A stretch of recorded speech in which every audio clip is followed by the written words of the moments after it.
तो atomic collision there is no concept of deformation energy.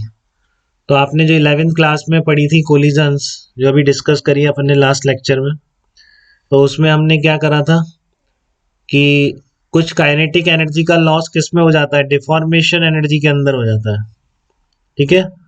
But atomic collision में deformation नहीं होते बेटा, वो एटम्स इतने छोटे हैं कि उसमें डिफॉर्मेशन नहीं माने गए हैं, ठीक है ना। जो भी रीजंस रहे उन्होंने बिल्कुल नहीं माना है कि एनर्जी का लॉस, काइनेटिक एनर्जी का लॉस डिफॉर्मेशन में हो सकता है, ठीक है। वहां सारा काइनेटिक एनर्जी का लॉस अगर होगा तो किस में होगा, एक्साइटेशन ऑफ एटम में होगा, ठीक है ना। न्यूट्रॉन आके टकराया मान लो हाइड्रोजन से और उसके इलेक्ट्रॉन्स एक्साइटेड स्टेट में चले गए, तो एनर्जी डिफरेंस आएगा।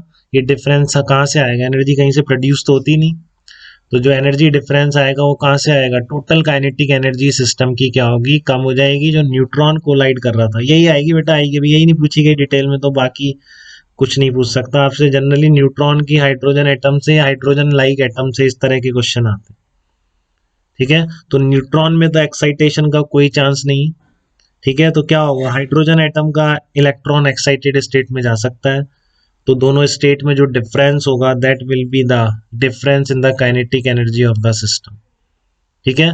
फिर अपन इस कोलिजन में भी मोमेंटम कंजर्वेशन, एनर्जी कंजर्वेशन वैसे ही लगाएंगे, बट ध्यान रखिए जो काइनेटिक एनर्जी का लॉस एटॉमिक कोलिजन में है वो एटम के एक्साइटमेंट में ही हो सकता और कहीं लॉस नहीं हो सकता, ठीक है ना।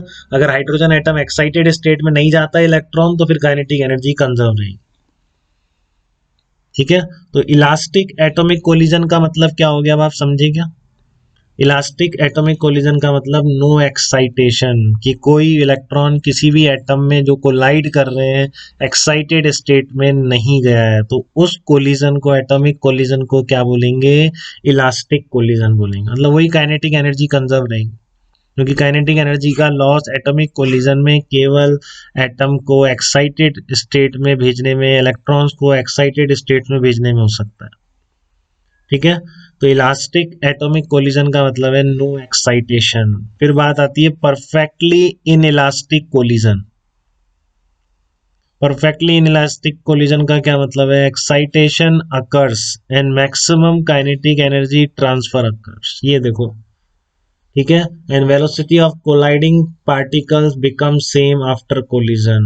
तो इसमें ये फंडा वही है एकदम कि अगर आफ्टर कोलिजन दोनों एटम जैसे कि न्यूट्रॉन और हाइड्रोजन ये कोलाइड कर रहे हैं, आफ्टर कोलिजन की वेलोसिटी सेम हो जाती है, तो उस केस में क्या होगा, maximum transfer of kinetic energy हो जाएगा। Maximum kinetic energy transfer occur, that is velocity of colliding particle become same after collision. तो वो कोलिजन परफेक्टली इनइलास्टिक कहलाएगी, ठीक है। तीसरा वही है कि कुछ काइनेटिक एनर्जी का ट्रांसफर भी हो गया, एटम एक्साइट भी हो गया, बट उनकी वेलोसिटी सेम नहीं हुई कोलाइडिंग पार्टिकल्स की, तो वो क्या कहलाएगी आपकी, इन इलास्टिक कोलिजन कहलाएगी, ठीक है। Excitation occurs but maximum transfer of kinetic energy does not occur, that is velocity of colliding particles not same after collision, ठीक है। velocity of colliding particle is not same after collision, वो क्या कहलाएगा आपका, inelastic collision कहलाएंगे।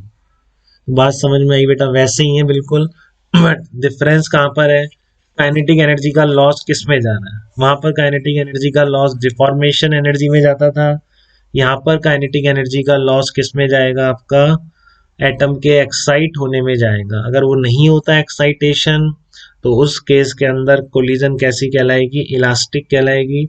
और अगर maximum transfer हो जाता है आफ्टर कोलिजन, दोनों पार्टिकल जो टकरा रहे हैं, तो हाइड्रोजन एटम हुए या न्यूट्रॉन हाइड्रोजन एटम हुआ, इनकी वेलोसिटी आफ्टर कोलिजन सेम हो गई, तो वो मैक्सिमम ट्रांसफर कहलाएगा और परफेक्टली इनइलास्टिक कोलिजन कहलाएगी।